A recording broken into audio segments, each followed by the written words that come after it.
Everybody, welcome. You got a super day. Unfortunately, you got me to kick it off with, so we might struggle a little bit. My plan for the next hour or so is to give you a big picture on the carbon story, give you a bit of background with regard to what's driving decision making on food and drink supply chains, and then introduce a few ideas with regard to how practical management little changes in agronomy can help us meet requirements for things like reducing our carbon footprint. Quick question for you, how many of you here have actually done a carbon footprint? How do you get on with it? Easy? Not so easy? Useful? Not so useful? Right, okay. We'll walk you through that one a little bit. What I'm going to do is actually separate out the idea of carbon and carbon footprinting into two things. One is your management actions, which can help reduce your emissions, and the other one is actions at farm level that can pull carbon out of the atmosphere and store it in the ground. A lot of people, when we talk carbon, think it's all about carbon credits, and it really isn't. The vast majority of the carbon story is all about reducing emissions through really smart agronomy, really smart product sets, really smart farming. The removals bit, the credit bit, is the icing on the cake, and it might be 5 or 10 years down the line before it materializes. I will show that to you in a little bit more detail as it wears on. If at any point during the conversation you've got a question, I've said something that offends you, you want a little bit more information, by all means, sing out, okay? This is your day. If there's anything in my head that you want access to, now is your opportunity to try and find it. I was asked to present a title for this one, and we talked about climate smart farming. I've actually called this one Saving the Planet One Slice of Bread at a Time. And I did that on purpose, because if we understand the value of farming and the impact of food choices, you can see how actually we really can save the planet through our food and drink. And I want to give you a little bit of background to that one, so you know this is a really good story that we can engage in, everybody can engage in. I'm going to start by looking at the big picture, okay? So what is the issue and what's it got to do with farming? Well, if we look back in time, about 20,000 years ago, the landscape that we would be inhabiting would be very different. You could walk from Connemara to Vladivostok without getting your feet wet. Well, look at the temperature, it was down. Sea level, it was down. Atmospheric CO2, it was down. If we look back a little bit further in time, way before fossil fuels were invented, you can see that actually we're in a bit of a warm snap. And what we've got, temperatures similar to today, sea levels up a little bit, atmospheric CO2 around about 280 parts per million. So up on the cold snap. And the implication is, as the CO2 goes up, the planet gets warmer. But we also got lots of evidence to show that as the CO2 level goes down, the planet gets cooler. A little bit of a trick to this one. Usually, in terms of geological evidence, temperature moves 500 to 1,000 years before atmospheric CO2 does. Atmospheric CO2 at the moment is nearly 420 parts per million. It's climbing at a rate of about 2 parts per million per annum, and it's moving a lot faster than temperature is. To put it into context, we're expecting 1.5, 2.5, maybe 3.5 degrees uplift in surface temperature. Our bodies probably wouldn't notice that, but the pests, the diseases, the weeds, the crops that you play with certainly would. And to give you a little bit of an understanding as to the impact on the biology that we farm, a 1 degree change in surface temperature would be like moving your farm 500 miles closer to the equator.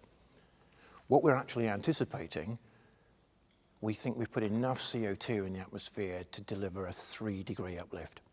And if that's the case, the landscape would be very different. We're looking at quite significant changes in sea level, significant loss in terms of cultivatable land, atmospheric CO2 as high as they've been for the last 800, 900,000 years. And we can cost that. Nearly half the world's gross domestic product is at moderate to severe risk if this unwinds.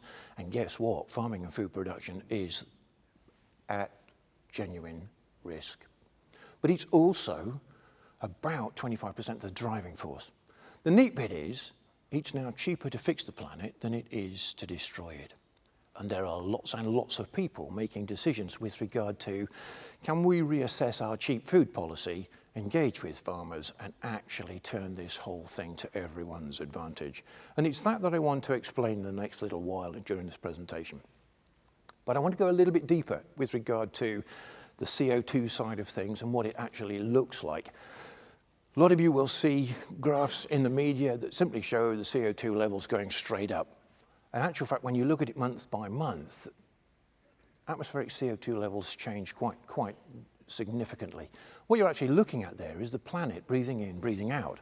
In the wintertime, there's not a lot of CO2 being drawn out of the atmosphere because the green stuff isn't green. And in the summertime, it is. So you get these wonderful peaks and troughs with regard to atmospheric CO2 changes. Our activity, the emissions that we generate, are pushing the curve upwards, but we've got what's known as drawdown, which is pulling CO2 out of the atmosphere, and in most cases, locking it either in the oceans or in the soil. Tricky bit is, our emissions are just a little bit bigger than the drawdown that we've got, so the trend in the line is upwards. But what I wanted to show you is how quickly the planet reacts if we treat it nicely. And I'm going to borrow some information from NASA. So this is the planet. We're looking at atmospheric CO2 levels color-coded. The more red there is in that particular graphic, the higher the CO2 levels are. We're going to start in January, and we look at what's going on with regard to the CO2 as it increases. So January, February, March, winter in the northern hemisphere. It's a bit cold. We've got the heating on. Industry's doing what it needs to do, and you can see the CO2 levels are beginning to build. Green stuff's not doing much, trees aren't in leaf, agricultural crops are not doing much, soil's leaking a bit. We get to a bit of a peak. But as all the green stuff that you look after starts to grow, look how quickly the CO2 level drops. You're actually looking at a 6 part per million drop in atmospheric CO2 in 60 days. That is how fast the planet can fix itself if you guys want to actually engage with that particular concept of global cooling. We get to October, harvest time, the green stuff stops doing what it needs to do, soil start leaking a bit more, heating goes back on, and you can see the atmospheric CO2 levels are coming back up again. We can put some numbers to that. There's actually not a lot of CO2 in the atmosphere. It's a pretty small part of what's going on. The big drivers for climate change are more like things like water vapor. There's almost as much CO2 locked up in vegetation and in photosynthesis. The driver for me is the carbon that's in the soil, because we do have quite clear evidence to show that when the carbon goes from the soil, where it's doing us good, to the atmosphere, where it makes a little bit of a change, things do get a little bit more chaotic. And we also know that as we move in the opposite direction, the planet starts to become a lot more amenable to us as a species. The Environment Agency has estimated that that's the amount of carbon agriculture has lost. And if we could reverse that, if we could actually take that CO2 out of the atmosphere, stick it back in the ground, it would be like turning the climate change clock back by nearly half a century. That's the exciting opportunity you guys have just been given. And it's been given to you through a mechanism known as the Science Based Targets Initiative. How many of you have come across that one? Oh, this is going to be a fun morning. I'm going to tell you all about that in a minute, because it's changing the decisions for everybody that buys what you grow at farm level. It is a significant revolution in agriculture. It emerged in September of 2022. Nobody saw it coming. The retailers have all signed up to it, and it means that everything that goes on a supermarket shelf has to now be SBTi compliant. And that means everybody needs to be working towards cooling down the planet through emissions reductions and emissions removals. And the only people that can really engage on the removal side of things are sitting right here in this room. You have been gifted a unique power, and I want to unfold that one for you. But I want to show you a little bit more along the story with regard to agriculture and its role with regard to food, human health, the environment. And I'm going to start by looking at the success story in my lifetime. I'm going to look at the population change. So when I came along, population on the planet was about 3,000 million. Currently, it's just over 8,000 million. When we look at agriculture and what it's been able to do, how it's been able to feed the population as it expands, I think it's been a massive success story. It's one of the best untold secrets of the industry. There's a little bit of a challenge on this graph in that we reached the tipping point, 17th of November 1979, about 2 o'clock in the afternoon. The population on the planet exceeded the sustainable carrying capacity of the globe, which means that anybody who joined the population after November 1979 is increasingly reliant on modern farming for its food, its drink, its fibre, and a lot of its fuel. Okay, so we can't simply, like some politicians would suggest, if farming is 25% of the problem, let's stop farming. Farming is actually doing an enormous amount of good. We just need to reposition it slightly. Okay, so the big bits there. Are we feeding the people? Most definitely yes. When I came along, we were growing just over 2,000 calories per person, and it meant that we were feeding just over 2 people per planted hectare. Now, we are producing a lot more calories per person. There are lots more people on the planet, and we're feeding nearly 6 people per planted hectare. That is a phenomenal uplift in my lifetime. So the point to the story is we're growing enough food to feed everybody. We may not distribute it terribly well. It may not be absolutely where it needs to be, but at least in theory, we're doing a cracking job. Round of applause to all of you that are here. That's the quantity side of things. The bit that's a little bit more scary is the quality side of things, and that's what I want to dip into now. An apple a day keeps the doctor away, or at least it used to. If we look at the mineral changes in the last 100 years in that apple, you can see quite significant downturn in calcium, magnesium, potassium, phosphorus, iron, and a whole host of other things. And if you did what's known as sum of averages of nutrients like magnesium and iron in crops like spinach, you'd see a very, very similar downturn. Now, there's an implication here with regard to human health and well-being. Those vitamins and minerals aren't there for fun. They are driving health and well-being. The downturn, in part, is a result of our success. We're growing more in terms of kilos per hectare, bushels per acre. So we're diluting a little bit more, but it's also telling us the soil is not as happy as it needs to be. All right, so there's a management implication here. What does that do? What does that unfold? What does that look like? Well, quite simply, when we put that into the human context, I'm going to illustrate that by using a technique known as body mass index. I'm going to chart that for a sequence of populations. Body mass index is essentially the change in weight relative to height of the individual. And if we look at the UK population in 1950, rationing just coming to an end, you could see that actually the population fits really neatly in that healthy fraction. 1980, beginning of the fast food revolution, we're beginning to see quite a shift on the base. And by the time we come to 2020, essentially it looks like the entire population is melting. Now there's an implication for that. One is that we're seeing physiological adaptation. We are having to change to compensate for what's going on, and that change is costing us. The National Health Service is spending something like £16,000 million this year treating food-related disorders. That's 5 times more than the British government is actually paying farmers to grow the food in the first place. And that spend is the wrong side of the problem.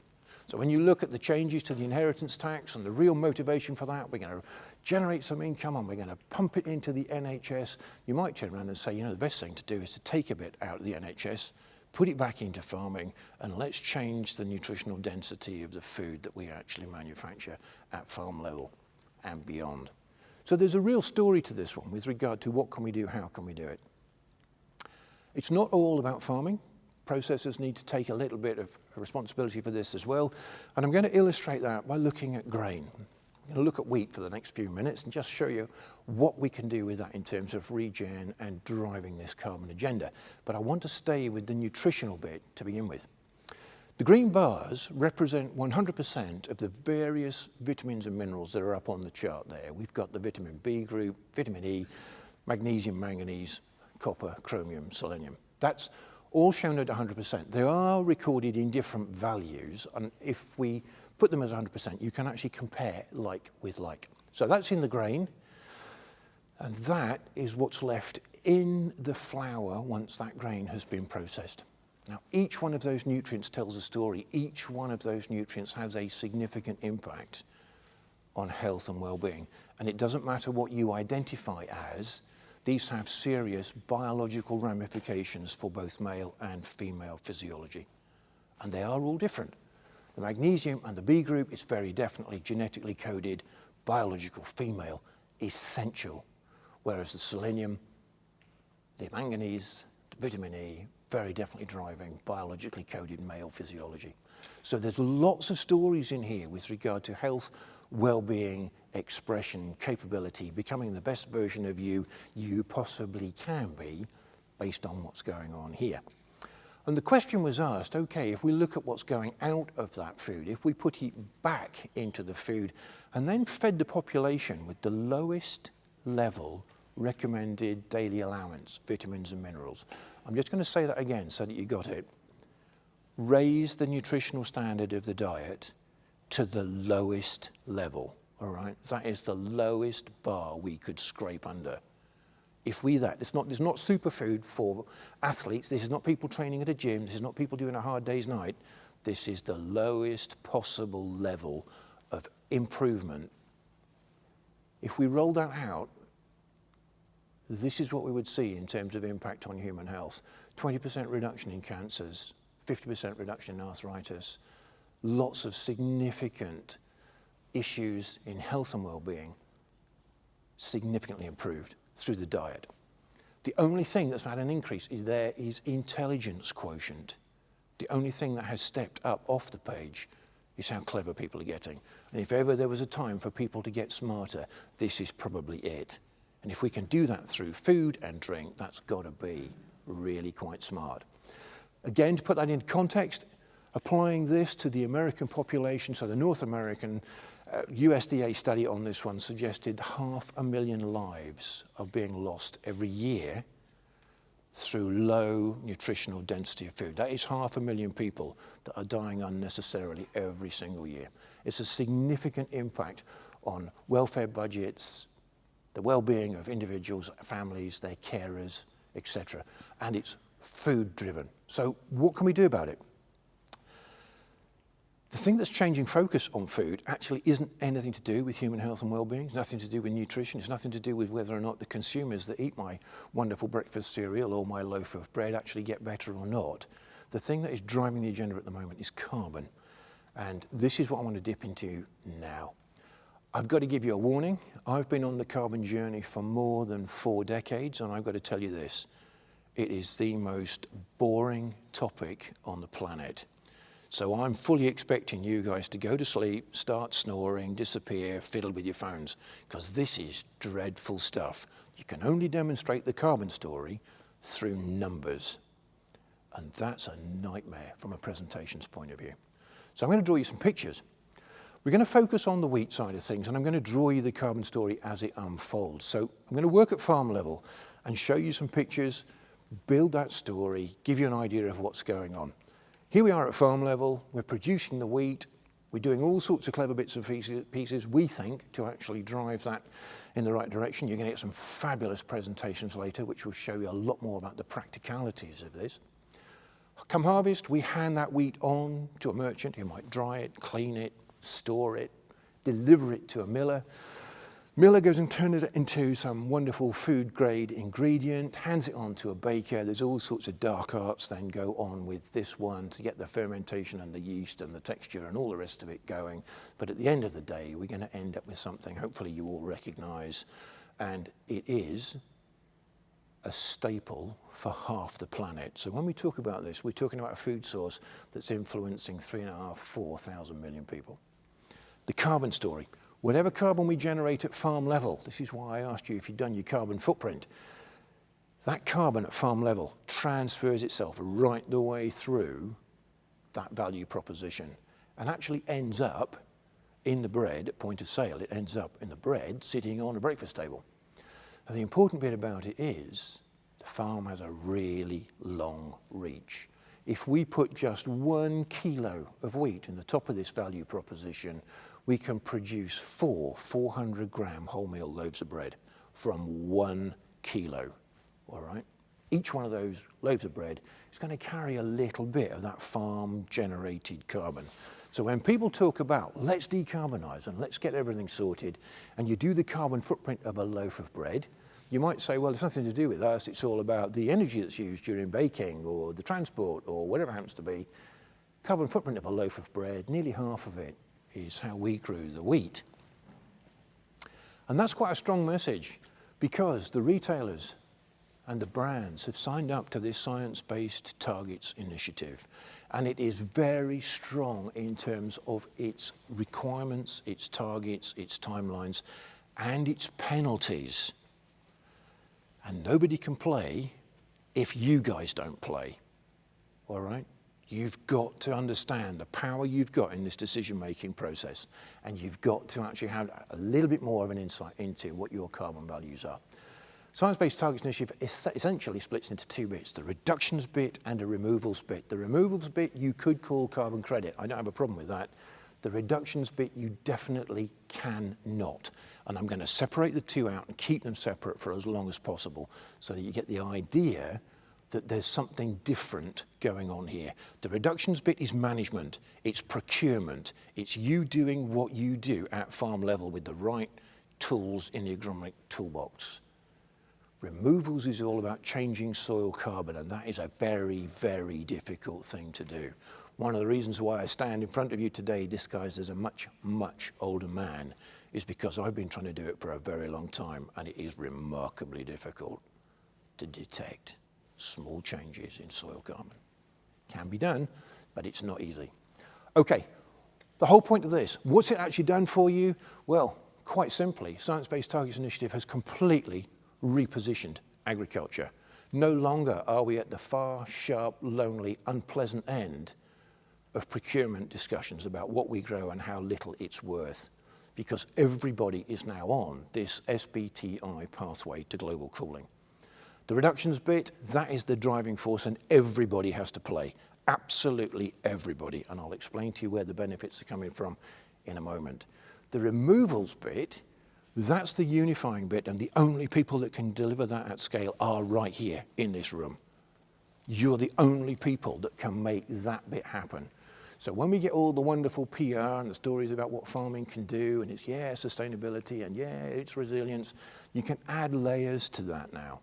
Biodiversity thing, yeah, we're pretty good at that. Human health and well-being, I've just shown you what's interesting in that one, and that's a real driver. We can talk about ecosystem service provision. I'm going to dip into nitrates in water in a minute, but you can also now see how everybody is joined with you on this pathway in order to achieve global cooling. Because, top secret, just for us in this room, net zero, that's the easy bit. There is no future for the human race at net zero. We have to unwind the climate and get us back to a much more usable environment. And the whole thing pivots around soil carbon. I'm going to show you a little bit more about that as we get going. What does that whole thing do? Essentially completely changes the value proposition in bread, completely changes the value proposition in wheat. And if your supply chain, if you're not growing wheat, doesn't want to play, well, it does exactly the same for everything else that uses whatever you grow at farm level. And for harvest of 2025, we have some decarbonisation programs coming from major brands that are offering serious incentives financially for hitting low carbon, regen, biodiversity metrics. I'm talking about real eye-watering amounts of money. And it's here, it's real. And people have said, well, hang on a minute, it's going to make food more expensive, it's going to give us a hard time with regard to telling our story, etc., etc. Well, from a carbon point of view, it will, because carbon's dull. So throw in a little bit of this stuff. Get a little bit of your biodiversity and the benefits in terms of ecosystems, services, sprinkled on top of the carbon story, and you've got instant engagement that goes from farm right the way through to final consumer. Is it affordable? I hear you cry. Show me the money, I hear you cry. I don't believe you. That's fine, I don't care. What I'm going to show you is, yeah, it's affordable. And yeah, we can work it. It is not a problem. I've spent a lifetime in this arena, and all we've got to do is have one big grown-up conversation. Okay, so I'm going to take half a kilo of wheat now. I'm going to turn it into some sort of wholemeal loaf, an 800-gram family loaf. I'm going to give you a little bit of an idea on affordability on climate changing. Okay, so as a consumer, I could go to the shop and I might have 3 wonderful choices. I might have a budget brand, I might have something I recognize with a logo on it, I might have something from an in-store bakery. And for those of you that are not familiar with the price of bread or don't do much in terms of bread shopping, this is currently the kind of price for an 800-gram loaf, okay? How much wheat is in each one of those? About 12 pence. So if we had to change the dynamic in terms of wheat based on an environmental gain, would it actually have an impact on shopping and the price of food? If we lifted the price of that loaf of bread by a single penny and passed that single penny on to the consumer, it would change the average person's spend on bread by less than 48 pence a year. And your value proposition is, you say to your children and your grandchildren, you can eat your way to a cleaner, greener, cooler, smarter future. Have a slice of bread. That's the value proposition that you guys are unlocking. And I can see it's really exciting you. What else could we do? Let's go organic. Let's have a little look at that. Well, what's the organic loaf actually costing out at? It's eye-wateringly expensive, all right? How much wheat's that got in it? Same amount, that half kilo. About 20p, all right? So at £400 a tonne, we can still afford to play with that loaf of bread, because there are all sorts of consumer perceptions around how it's grown, okay? Brilliant. Into the arena with this one steps the regen loaf. And this is really exciting because it's actually meeting the requirements of a completely different consumer. Now, what we're actually doing is we are testing the intelligence quotient, the emotional intelligence of consumers. We're actually saying, do you care about what you eat? Do you care about the impact of farming on your food? And the answer is coming back resoundingly, yes, we care. Is it affordable? And at a penny a loaf, the dynamic at farm level, that would be a £20 a tonne premium on wheat. Okay, that's a penny a loaf. If you did it at a penny a pint, it would be £720 a hectare on average to a malt and barley grower. A penny a pint. Bear in mind the price of bread has gone up by 30% and the price of wheat has gone down by 30% in the last 12 months and has delivered not one single fraction of a penny in terms of environmental gain to the consumer. So is it affordable? Can it be done? Absolutely. The answer is yes. There are some steps we need to take, some bits we need to do. The first thing we need to do is carbon footprint. And this is one of the easiest things you'll ever be asked to do. It is dead easy. You've got the data already. It's a mindset. Imagine what you're growing is growing in a box. What do you put into that box to make it grow? You've got that on your farm records. Fertilizers, fungicides, fuel use by field. That's your carbon footprint done. You've already sitting on that data.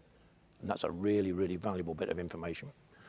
Because everything that goes into the box generates emissions. Sometimes they're inside the box, sometimes they're outside the box, but all of them get bundled up onto whatever comes out of the box that you might sell to somebody else. And whoever buys what you now sell needs to know that carbon intensity value.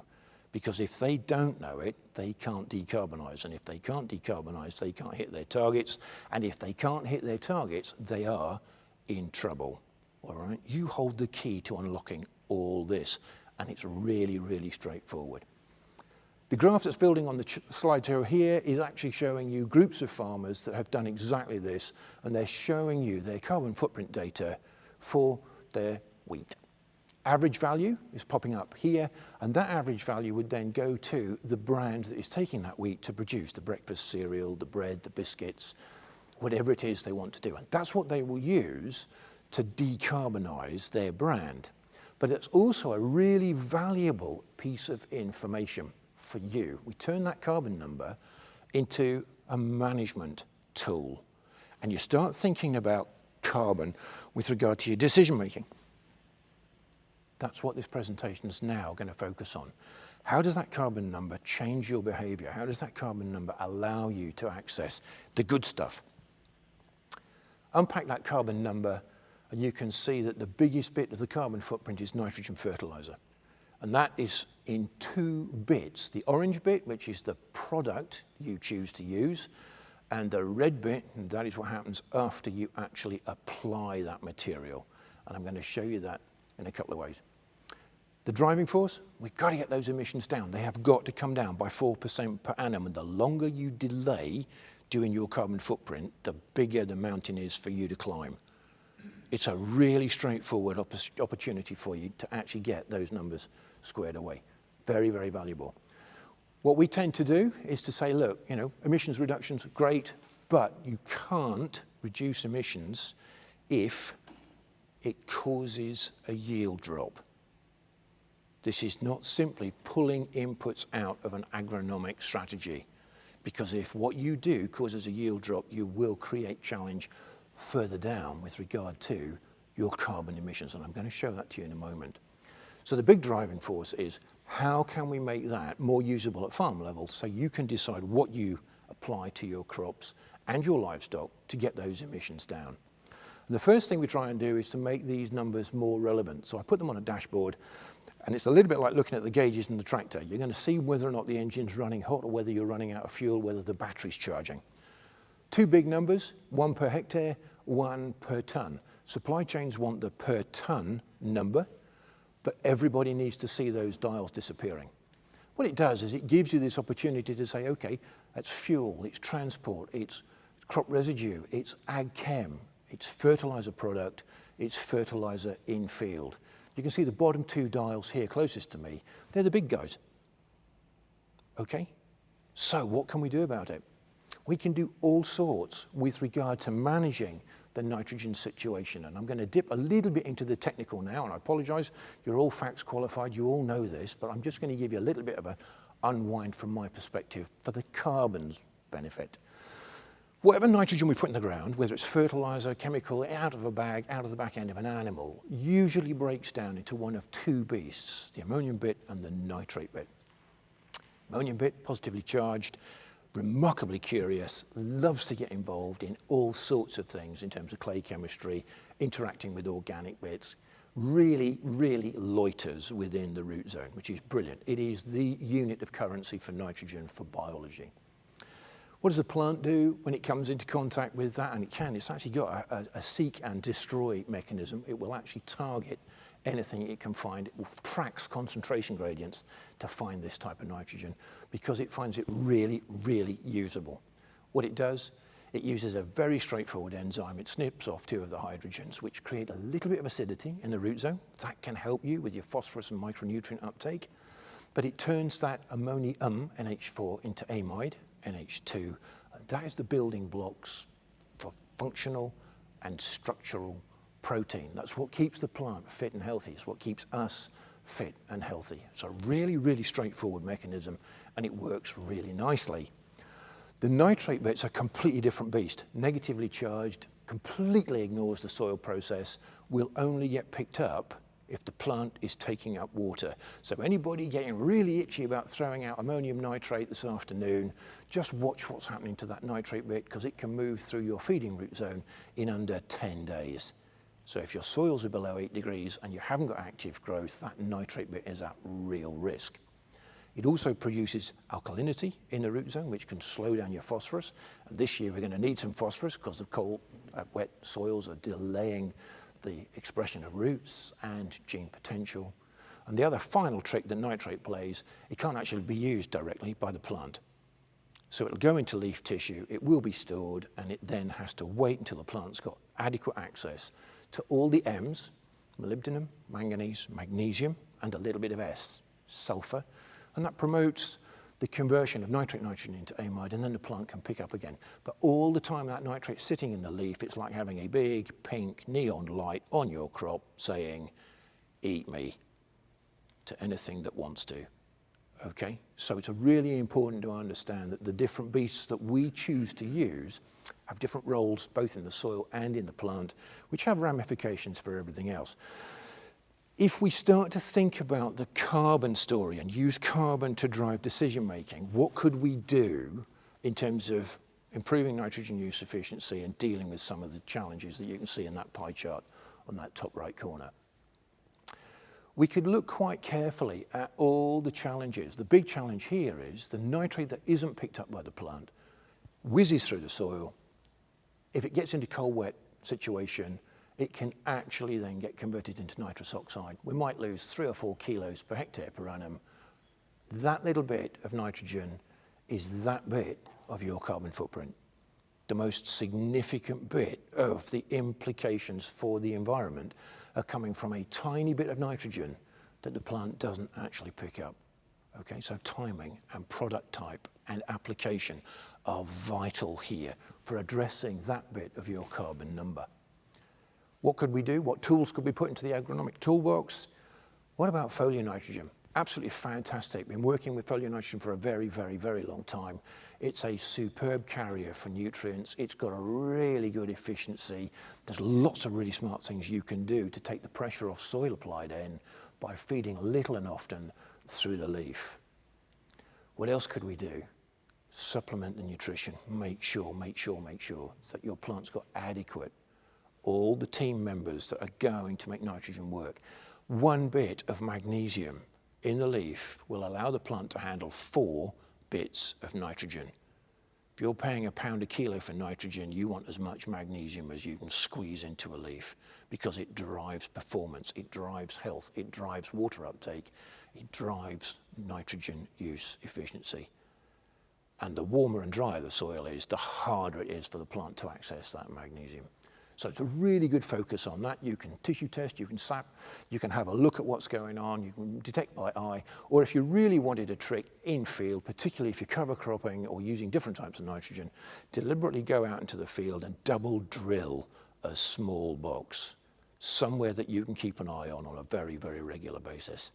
That small double drilled area, maybe only 10 steps long, twice the number of plants, will show you deficiencies and disease pressure far before the rest of the field will. Probably give you 10 or 14 days heads up with regard to whether or not you got it right or whether or not you got it wrong. So you can code and calibrate your own fields quite comfortably.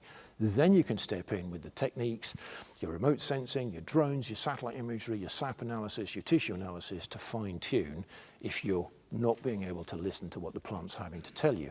But definitely there's a lot we can do at farm level to make this a lot smarter. Inhibitors, they have got to be on absolutely every form of nitrogen you play with, and there are 2 broad groups. One of them is really designed to prevent the urea-based fertilizers producing ammonia off-gassing, volatilization. Not really an issue for us, particularly where we're early season application to cool soils in a cool environment. The new generation inhibitors are much more focused on the nitrate bit released from nitrogen. And I've just shown you what we don't want is more disappearing down into the nitrous oxide, the concomitant nitrous oxide route. We don't want that. All sorts of inhibitors there are out and about. The salicylic acid is proving to be very effective with regard to coatings on fertilizers, both solids and liquids, in order to slow down the conversion of urea and ammonia into nitrate. Your plant actually gets longer to feed. Sorry, salicylic acid? Yes. There's all sorts of wonderful formulations, and you're going to hear a lot. Yeah, go out and beat your crop with willow. And then it won't get a headache. Okay, what else could we do? We could biologicals and organics. You're going to be inundated with products, all sorts. I'm not going to mention any names, that will stimulate soil biology, that will actually apply live microbes that fix nitrogen from the atmosphere. There are even products out and about that you can spray onto your plant, act like the catalysts in your catalytic converter, and will take nitrous oxide out of the atmosphere and convert it into nitrate. And there's all sorts of very, very clever bits associated with all these emergent technologies. So they're up here because actually what you're finding now as your EU Sustainable Pesticide Directive is cutting your agronomic toolbox in half by 2030, This is actually replacing a lot of that toolbox, and you're going into a very, very different arena with regard to the kind of technologies and innovations that you're going to hear about a little bit later on. Okay, what else can we look at? What else can we talk about? I want to show you some specific bits now with regard to product choice, because again, why? That's ours. That is our bailiwick. That is what we do. So I'm going to look at the orange bit there with regard to the nitrogen product. This is the carbon per kilo of readily available nitrogen for ammonium nitrate from different countries. So EU, abated and unabated, America, Russia, China. China for gas, China for brown coal. The reason why I put this up here, two things. One, you might look at a Chinese import and go, look, it's cheap, we'll use it. There's a thing coming at you next year, year after, called the Carbon Borders Adjustment Mechanism. It won't affect you directly. It's going to affect importers. It's going to say, look, you've got to get that to zero, all right? You have got to give us a level playing field. And what that's doing is that's incentivizing fertilizer manufacturers around the world to make that orange bar disappear. And depending on what type of fertilizer you choose, this is what it's doing to your carbon footprint. So as we move into the green arena, and you've got the likes of Yara and Omex spending thousands of millions of pounds developing clean green technologies for your fertilizers, they are going to be able to deliver to you fertilizers that will make that orange box disappear. You will have to do nothing but choose the right fertilizer. That's a phone call, okay? There may be a premium associated with it, but that premium is tracking through the supply chain on your decarbonisation premium. So you're not going to be out of pocket. Some really exciting stuff occurring here. Okay, sort of money that we're talking about in terms of the Carbon Borders Adjustment Mechanism, it can be quite scary. We can see lots of big monies changing hands. And this is what is driving behavioural change at the manufacturer's level. As good as we can get at the moment, we would still carry a £60 per tonne of ammonium nitrate surcharge on that carbon liability. If we were pulling materials in from Russia or America, that liability actually generates a much higher cost.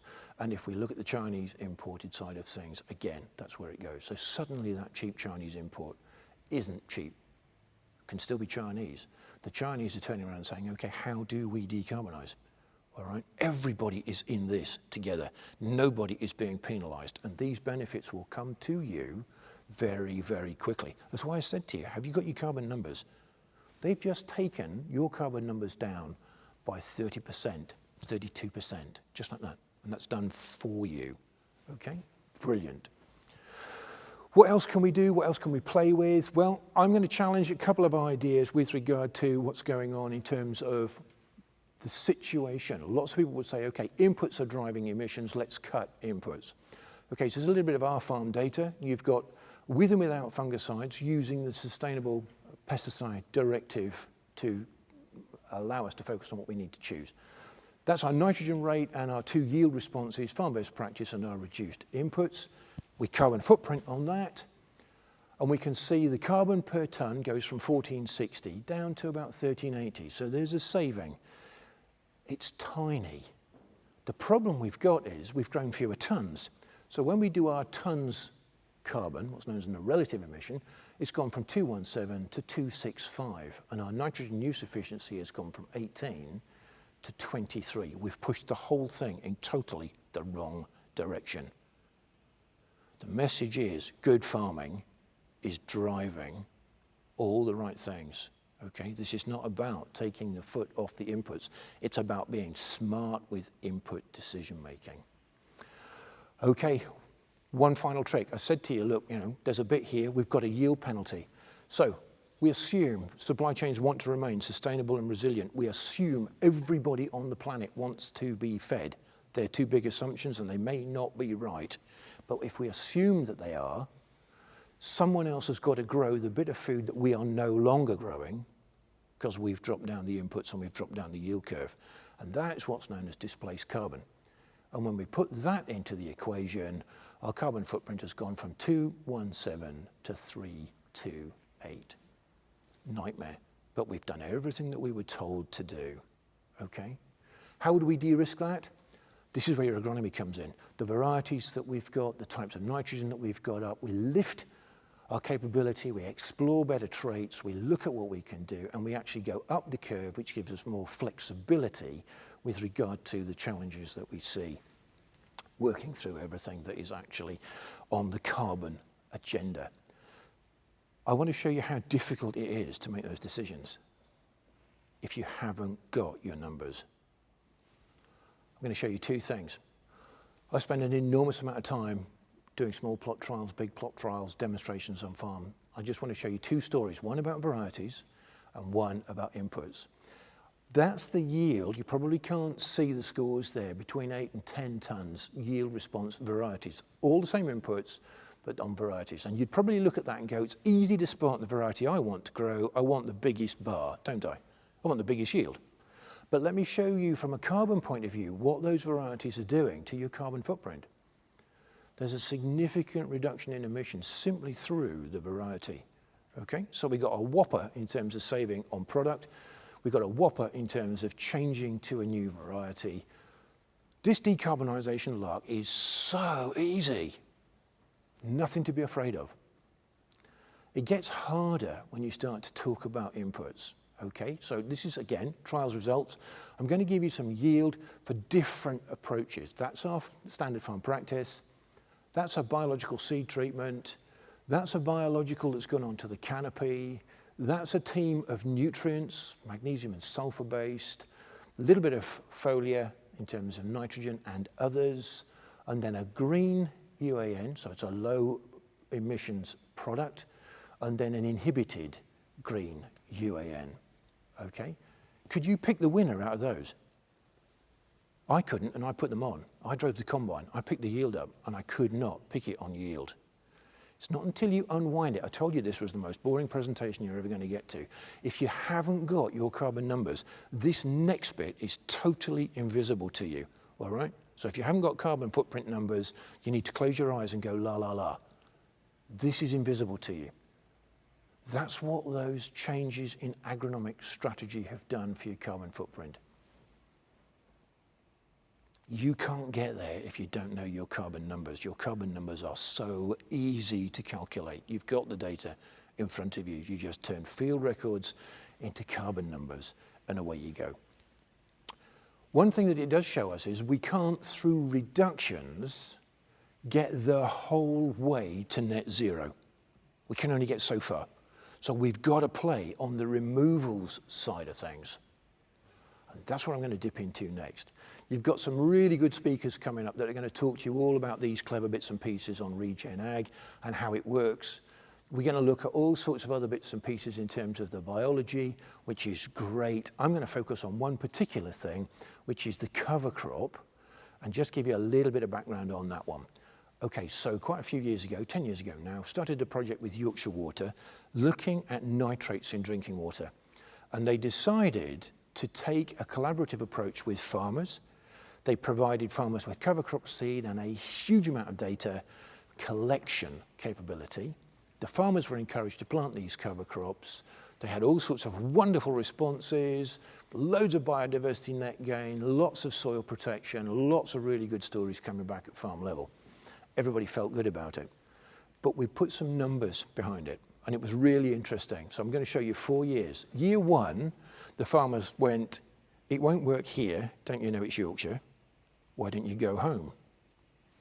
And a few of them grew it, and a few of them got response. Year two, they went, hey, you know what? Let's see if he'll do it again. Year three, they went, I quite like it. Year four, we can't stop them growing it. And it's been going for 10 years now. Each one of those dots is a cover crop at farm level that's been assessed for biomass, nutrition, carbon drawdown. They're delivering some serious activity now. And if we looked at the nitrogen bit, we're now holding, on average, just over 100 kilos of nitrogen per hectare in that autumn period with this autumn sown cover crop. This program is now running on nearly 50,000 hectares. How much nitrogen has that technique prevented from going into a watercourse? How much nitrogen has that kept in your field that you haven't had to buy at £1 a kilo to replace. How much good is that going to do the next crop, the crop after that, and the crop after that? The other bits I wanted to point out, you can't build soil carbon without a little bit of soil nitrogen. And the vast majority of the nitrogen in that cover crop is going to allow us to claim safe soil carbon storage. So it's driving in all sorts of really smart directions. Okay, last little bit on this one, the cover crops. If none of you are familiar with it, I just want to introduce to you some of the cover crop champions. Oats and rye, absolutely superb. Lots of different types of oats we can play with. Phacelia, really nice plant, open structure, lots of flowering, pollinators love it. Mustards, all sorts, brown, yellow, white, biofumigants. Oil and tillage radish, including the Saragossa clubroot resistant one. Camelina, flax, linseed, and then anything grain legume-wise, forage legume-wise, this happens to be veg. The reason why I put it up on the board there is because I was at a presentation about 5 years ago and I was saying, look, cover crop's fantastic, it's all brilliant, and a farmer stood up at the bank and says, a little rubbish. I cover cropped, didn't work. 1.5 ton yield loss in spring barley. Go home now. I said, all right, I can do, it's not a problem. But first you've got to tell me what cover crop you used. And he said, barley volunteers. So he's grown spring barley volunteers, and then he's grown spring barley. And that second spring barley showed a yield loss, and he's gone, it's the cover crop's fault. I'd like to suggest that if we were a little bit smarter with cover cropping and actually treated it like a crop, we could deliver real benefit in terms of soil that would save on fuel, it would give us more resilience, it would retain more water and water-soluble nutrients, it would help with biodiversity, it would help to achieve all sorts of very good things that there is funding available to achieve now. And then the carbon comes in as the icing on the cake. Why is that? Because the vast majority of that carbon is the below ground stuff, which is the really exciting stuff. And the point to it is, as we change the mixtures, we get more above ground biomass, we get more nitrogen retention, but we get more below ground stuff. And the importance with the below ground stuff, if we just looked at that cover crop and we left it sitting on a soil surface, about 90% of the carbon in that above ground biomass would disappear back to the atmosphere. 90%. If we look at building teams of cover crops that can do a lot more below ground, you're looking at 20 and 30 and 40% carbon gain from the soil's point of view. Transformative. These can actually deliver more in terms of carbon drawn out of the atmosphere in 90 days in the autumn than a 100-year average deciduous, new planted woodland. And they don't take up space for food production, they give you agronomic advantage, they build nicely into rotations, and there's £129 a hectare funding for them. What's not to like? Just to give you a little bit more in terms of background on these guys, they do a lot in terms of structure and architecture, they do a lot with regard to keeping everybody fit and happy, insect-wise, above and below ground. This is Phacelia. We've got a couple of forage mixtures in here. I'll show you if we've got any grazing livestock interest. That's straight mustard, big open canopies, lots of biomass, really good biofumigant. Here are a couple of the smaller above ground biomass, but they are driving huge amounts of biomass below ground. They are our foraging type cover crops. This is an 8-way mix, which has got all sorts of clever bits in it. You can see the mustard, you can see the tillage radish, you can see the Phacelia. That's the yellow, the sort of whitey purple pink, and the purple itself. It's got oat, and it's got vetch, and it's got berseem clover in it. Really nice mix, can be grazed, not a problem, hasn't got buckwheat in. Another one of our forage mixes. This is my particular favorite, really nice one. It's Phacelia with 3 different types of clover. It's got balancer, it's got berseem, and it's got crimson. And I'm going to show you a little bit more in terms of detail around that one. It's a really nice canopy. These guys are like little pop-up rainforests when it comes to what they can do and how they can structure the biodiversity, particularly above and below ground. That is a clover-free one in case you've got peas or beans in close rotation. And that is a white clover with a little bit of ryegrass in it. Just looking at various options for arable cropping and for livestock and for anything else that wants to kick along. I just want. They're just drilled ordinarily, but we are actually, for the commercial crops, we're flying them on with drones and air seeding them about 3 weeks ahead of harvesting the standing crop. They're all size matched. This one in particular is really nice for drone application or air seeding. And the point to it is we get them established before the crop's taken off. You've got a carpet of green that just bursts through. And you can see the challenge then in terms of structure. You've got predatory insects, you've got your pollinators. But if you look at the canopy, how more structured it gets as you get closer to the ground, there's so much going on that is harvesting sunlight, fixing carbon, driving nutrition, protecting soil. And the last little bit I wanted to show you, this little plant here is crimson clover. And if you pull him out of the ground, I just wanted to show you the energy that this guy is putting into root development. Now, you'll see the little nodules starting to appear. Each one of those nodules effectively is a fertilizer factory. It's pulling nitrogen out of fresh air, turning it into plant food. It's a remarkably difficult thing to do. High energy intensity, needs a lot of phosphorus, a lot of magnesium, a lot of calcium, takes an enormous amount of sunlight. It's a very, very slow process, and these guys do it really nicely. That nitrogen, probably 20% of it will be going into the following crop. And when we look at that, one of our trials now, we are actually putting, you probably didn't see it in the first little bit of video, there are cereal crops behind the demonstration plots on cover, and we rotate them. So we see what benefit those covers are giving to the cereals as they go backwards and forwards.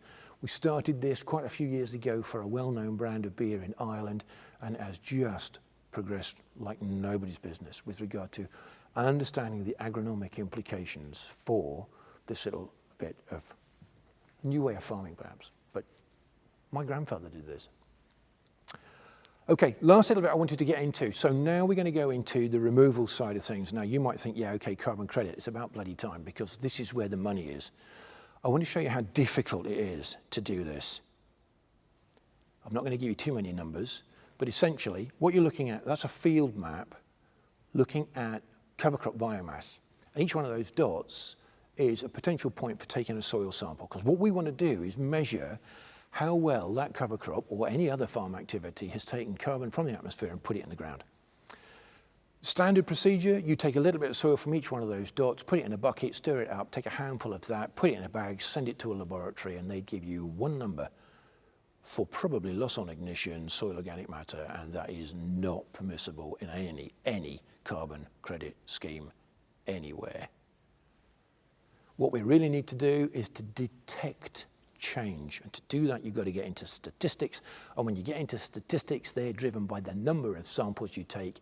So each one of those dots needs to be measured separately for, it's called high temperature combustion gas oxygen enriched organic carbon, not loss on ignition soil organic matter. It's a really strong protocol that's written by the International Panel on Climate Change that says this is what you need to do if you're going to measure it and if you're going to claim a change. So what do you actually need to do? You need to get a bit of kit like that. You need to be doing soil cores. Those cores need to be geotagged because we need to get back to them and repeat measure every 5 years. Each one of those cores needs to be separated out in workable depths. 15 centimetres, 30 centimetres, 60 centimetres, if you've got the soil to allow that to occur.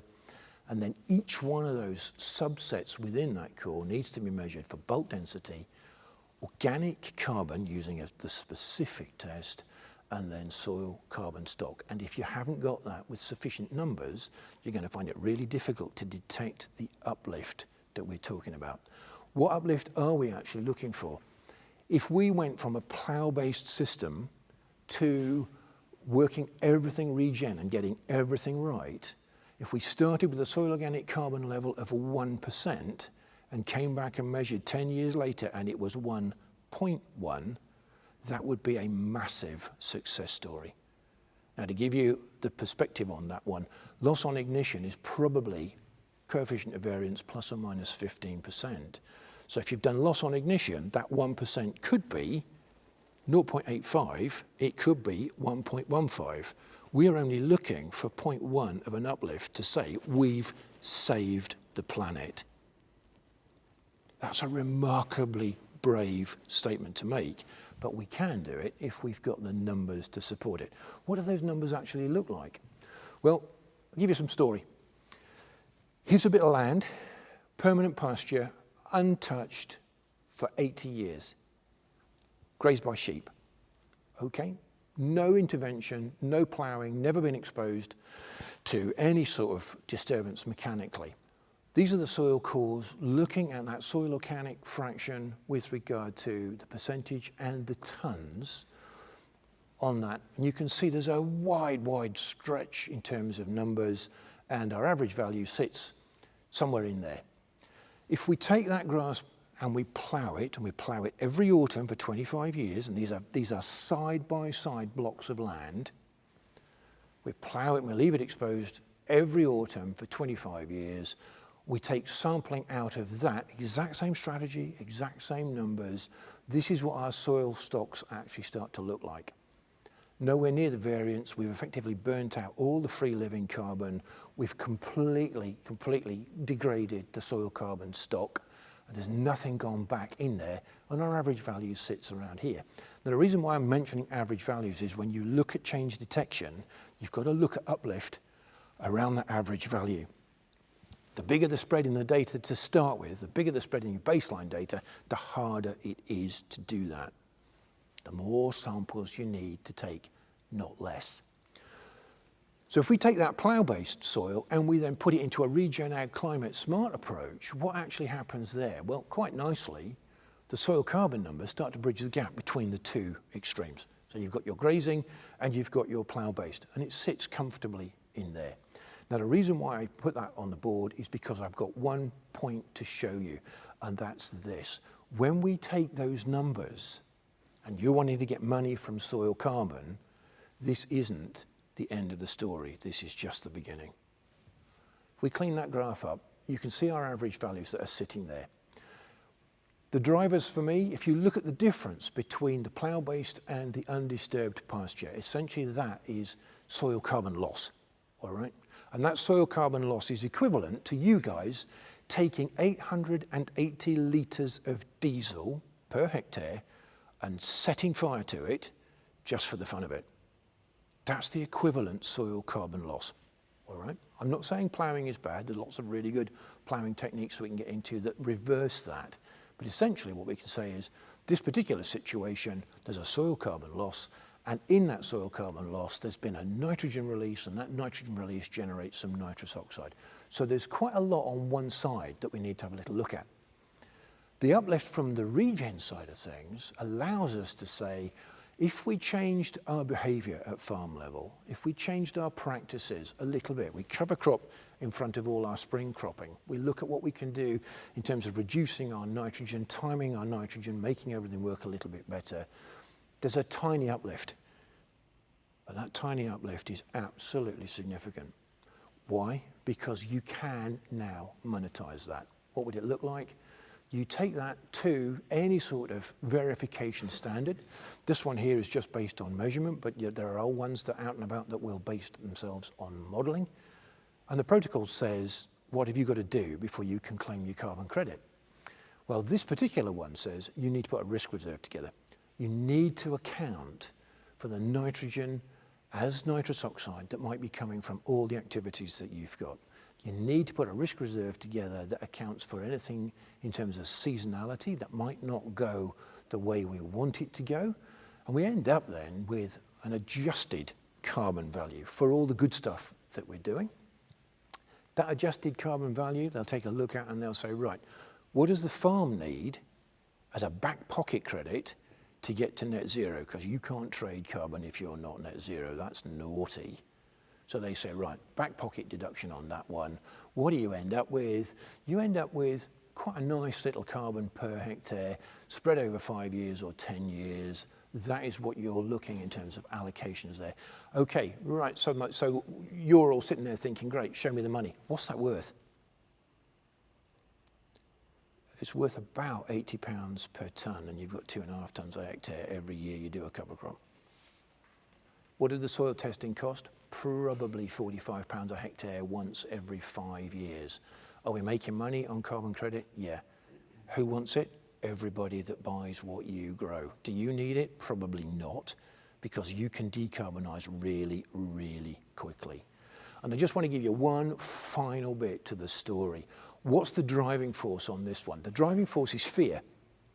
There are two lots of fear. There's a fear from the brands that if they don't do something, they're going to look stupid, and if they do something, they're going to look stupid, so they're hamstrung. They're also terrified that the intelligence quotient on their consumers isn't deep enough for them to be able to say, we have to change our price point, we have to give farmers more money, we have to change what we're talking about, but we will give you a shed load more benefit as a result of changing what's going on. Okay, so there's the driver behind that. The second driver to it is, particularly the younger generations, completely overindulged with regard to the fear that this is the end of the world. And I think that is a criminal message to be passing on to the youngsters.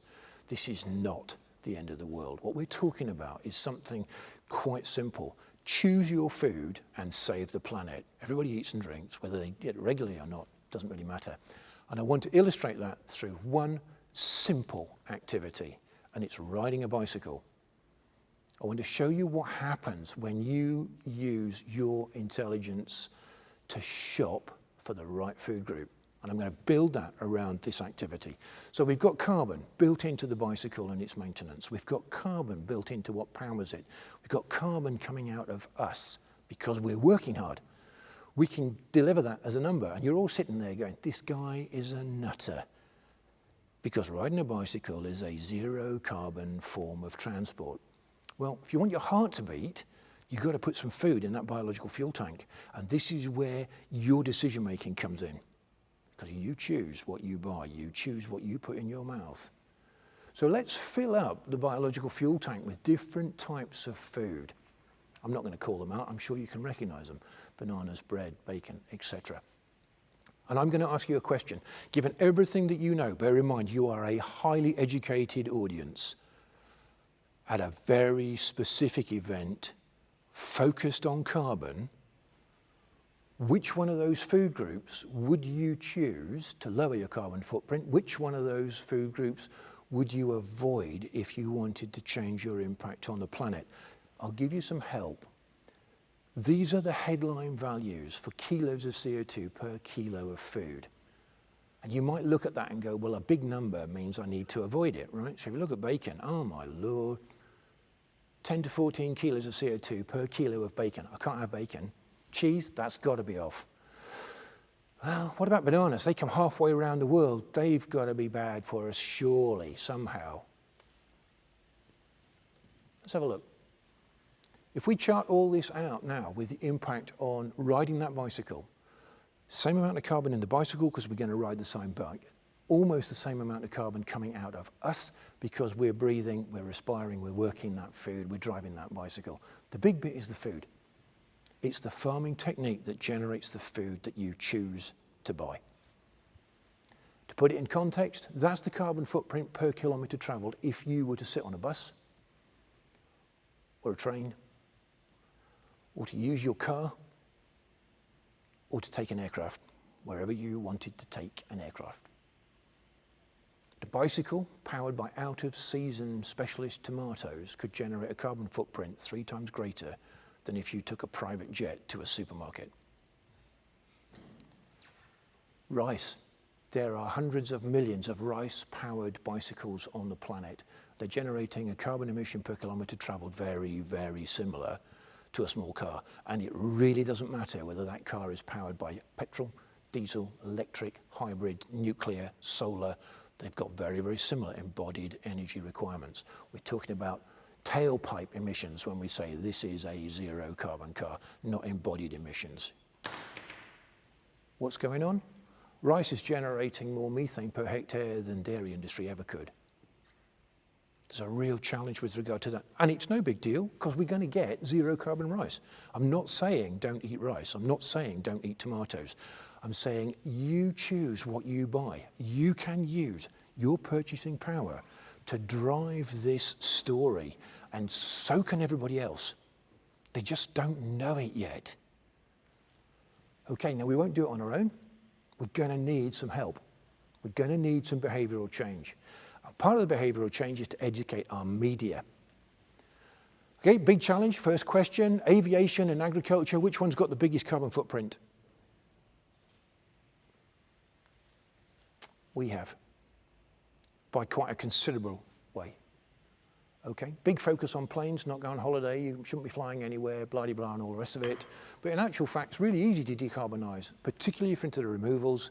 1 kilometre travelled by an aircraft is generating about 65 grams of CO2 equivalent. So you want to take a 3,000 mile flight, you can work out how many kilos of CO2 you're generating. You can get those credits sorted out in your own farm by buying your cover crop carbon, if you wanted to. The driving force is essentially all about consumer and consumer behaviour. So how many of you here use the internet? Oh, 3 of you, that's brilliant. I don't believe you, not that I'm calling you liars.